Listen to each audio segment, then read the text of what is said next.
Hey guys, it's Baban and I'm back with another tutorial, and today we're going to be having a look how to use the fill and selection tool in Clip Studio Paint and Manga Studio. So the first thing we're going to go and look at is the selection tool so that we can fill our line art in really quick like this. We're also going to look at some of the issues that you can run into with that and look how to fix it with the tool properties. After that, we're going to have a look at the fill tool and go over any issues you might have with that and how to fix them so that we can go and fill in our flats really quickly like this. Then after that, near to the end, we're going to have a look at how to thicken some of our line art so that we can make a little border around everything if that's something you want to do. And then we're going to lastly look at some little tips and tricks for using the selection tool to make the process a little bit easier for you.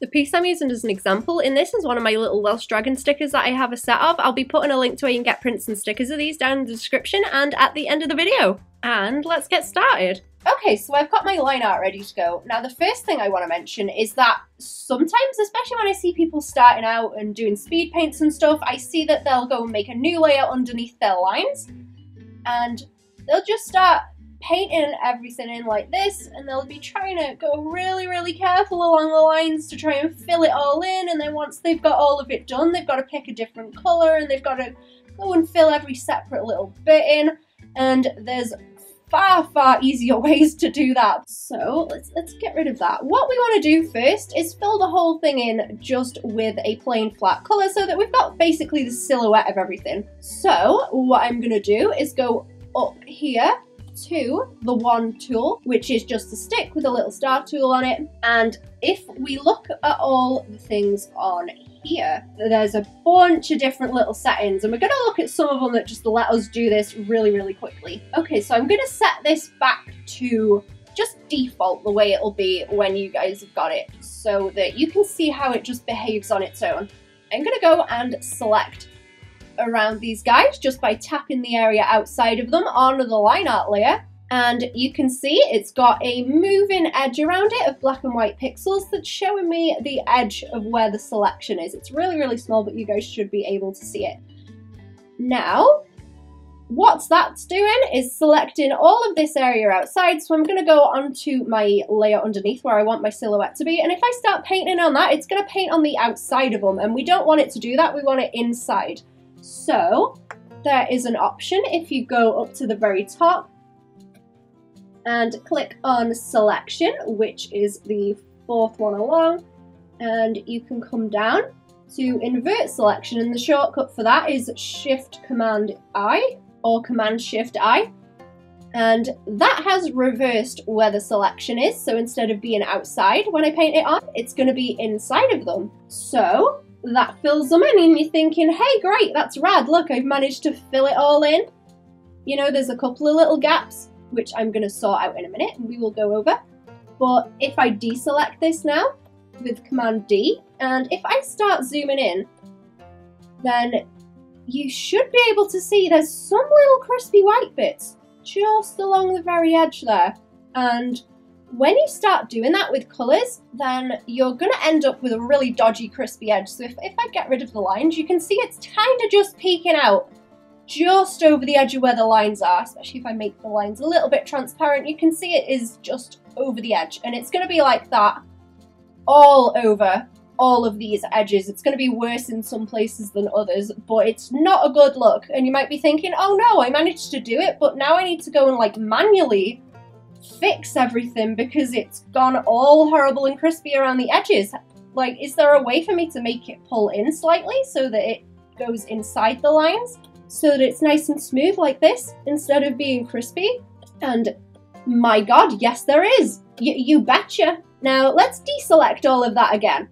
Let's get rid of it and try it again. Let's go back to my selection tool, and if we look down here to where it says area scaling, you want to have this ticked so that it comes up with the option, and on default it should have it on 0, and you can make it to minus or plus, and it goes up to 20 minus or 20 plus. Depending on the size of your image and how thick your line art is, you can increase it by a few little pixels. So let's put it up to 4 pixels, or let's put it to 4 pixels. And let's go and select around everything again. Go back to my selection at the top and invert the selection. And let's see what it looks like now when I go and fill all of this in as a silhouette. Let's zoom in again to the full zoom. And now you can see, before I even turn the selection off, that the selection is a couple of tiny little pixels inside, so that there's no crispy edge along the edge of this.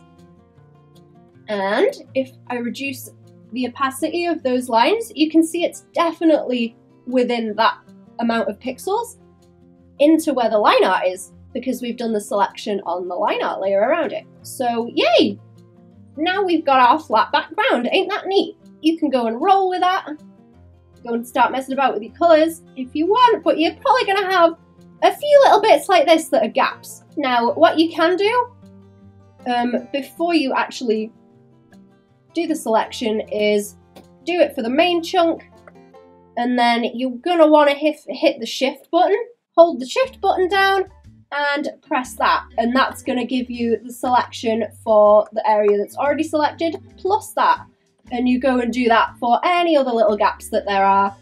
Just hold the shift button down and click selection, invert, and go back to my flats layer and fill it in, and now we've got that little gap in his tail. Fine. I'll go over another way to do that in a minute once we get to using the fill tool or sorting the colours out. Okay, so what have we figured out now? We've figured out how to make a selection, we've figured out how to invert the selection, we've figured out how to not have a nice crispy edge around where we're putting our silhouette in, just our flats and everything.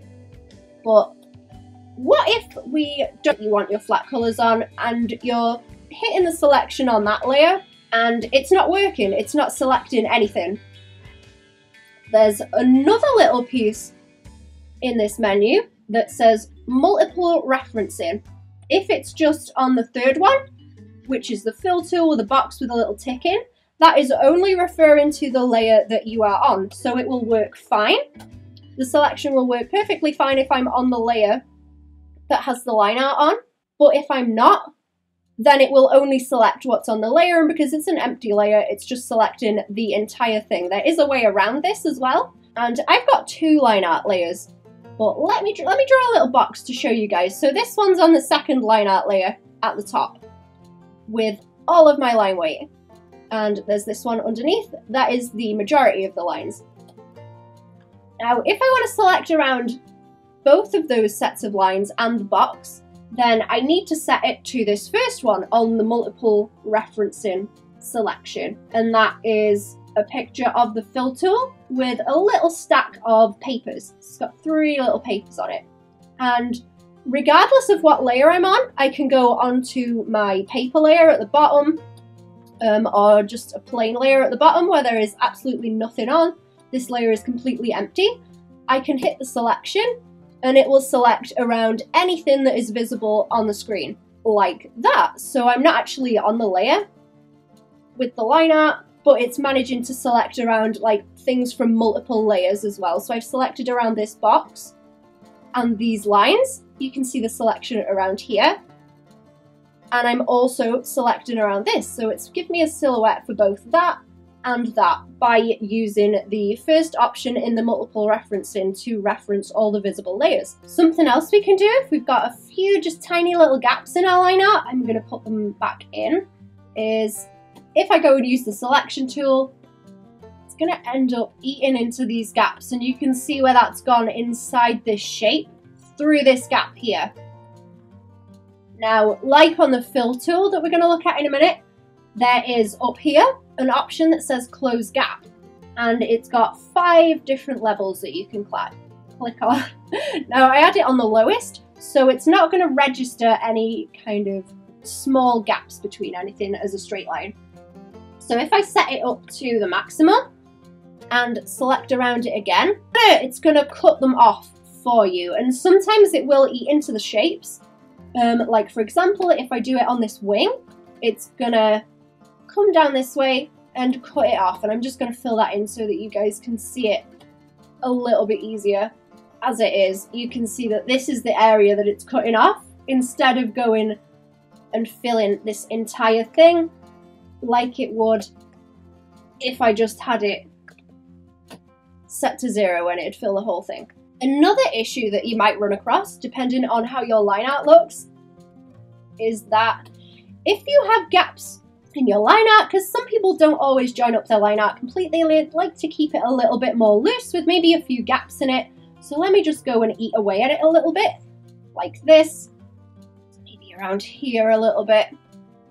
It's just a little bit more vague. If you try and go and select everything, now even on a different layer where I want to put my flats, then it's gonna go and eat away all the insides of these chunks, and it's gonna be really, really difficult because you're gonna have to go and redo all of that by hand and draw it in, but there is a simpler way to do it. And this is another application for the multiple layer referencing, right?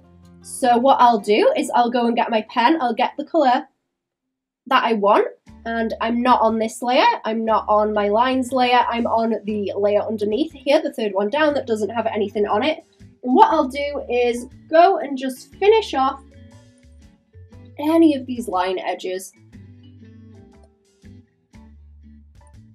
that have gaps in them, which takes a little bit of time, but it allows you to not have to go and draw everything in the back.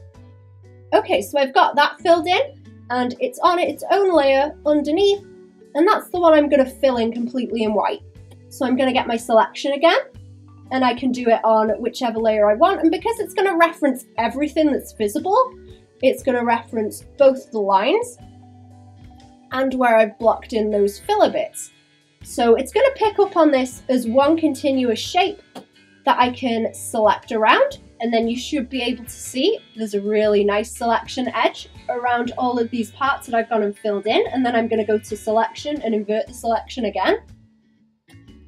Zoom out, and now it fills in. So it doesn't matter if your lines are completely solid or if you want ones that are a little bit more loose. All you've got to do is just that extra little step to be able to fill it in, and it will work fine and dandy for you, as long as you use the multiple layer referencing.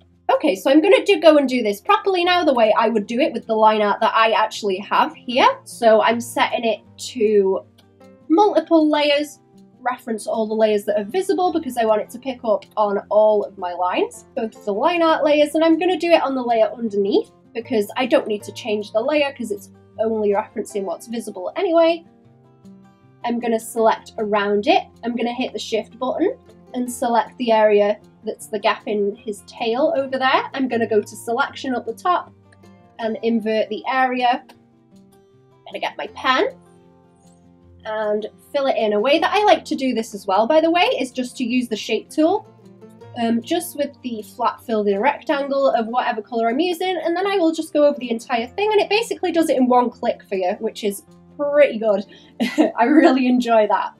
And that's given us a nice base to work with, depending on whatever kind of lines you've got or anything. Okay, so I'm going to go and pick some colours from the colours that I've already done for this. I'm going to go and fill in the pink for all of them first. So I'm going to go and select my fill tool now. And you can see when we look at the fill tool menu, it's got the same kind of things that we've encountered with the one tool for selecting everything. So we've got this area scaling, and we've got the multiple referencing as well. So if I set it to just this layer, the third one that I mentioned, that's only going to reference the flats layer, if I go and fill that in, then it's going to fill the entire thing in that colour where it's joined together. I think his tail is a little bit disconnected from the rest, which is why it's white at the moment, but that's just going to fill everything in. But if I set it to multiple referencing, then it's going to pick up on, like I mentioned before, where we've got all these edges of the lines. So I can go and hit the fill tool there, and I can fill their faces in, I can fill their hands in, and their little legs, and his butt. That is making it just so much quicker for me. However, there is one of these things that can be a little bit of an issue. Like I mentioned before, with the selection, we've got this area scaling. So if I zoom in again on these, and we check just the edges and make the lines a little bit less obvious, you can see it's not really overlapping with the lines very much, only a tiny bit because I've got it set to 1. So if I up it, let's up it to 6. Let's go back there and hit the fill tool again. And you can see how that jumps just into the edge.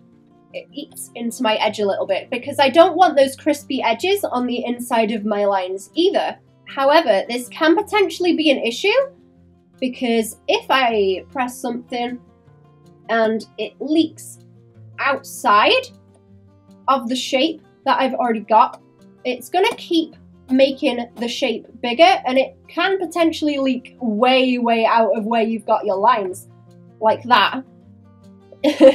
So, to prevent that, there is also another little trick, because we do want it to overfill slightly just into the lines, but we don't want it to go further.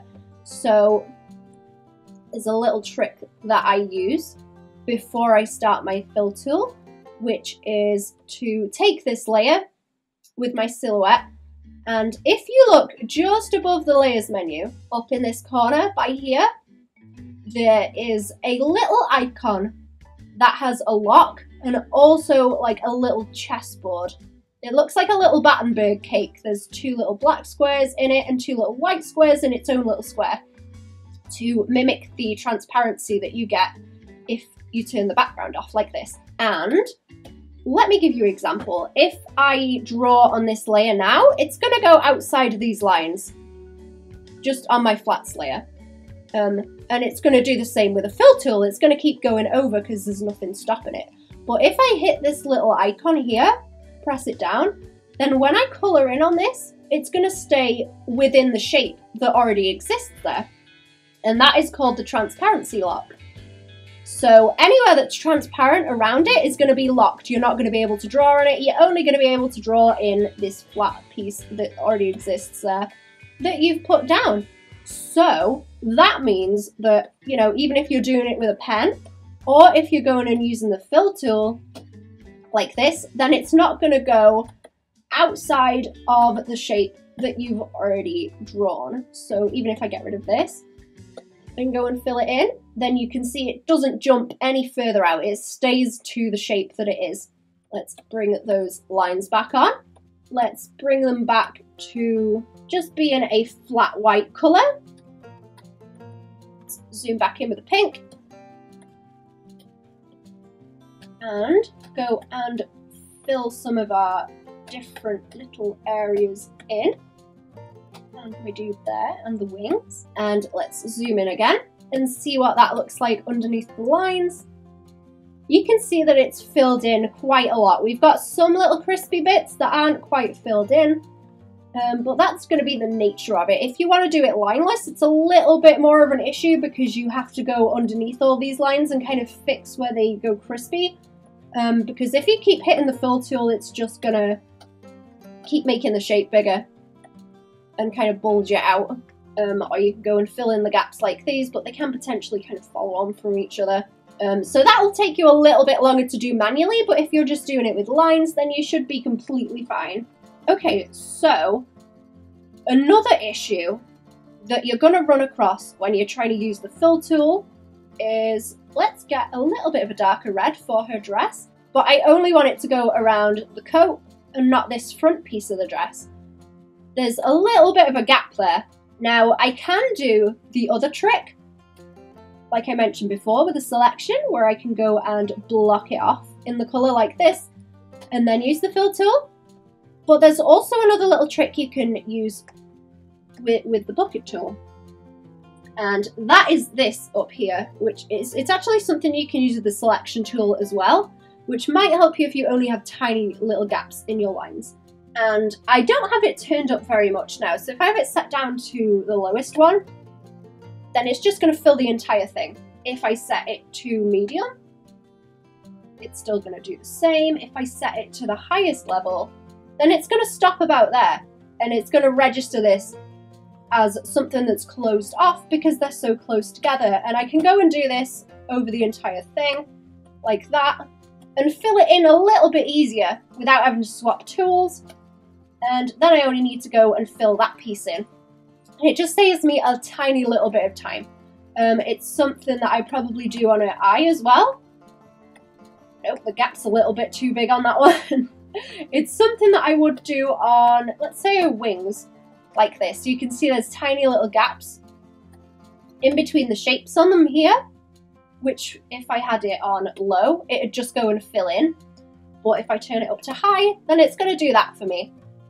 And it's still really crispy and needs a little bit of manual fixing, but it's not that much more difficult to do. It'd be more annoying if I had to go and like manually fill all the areas in.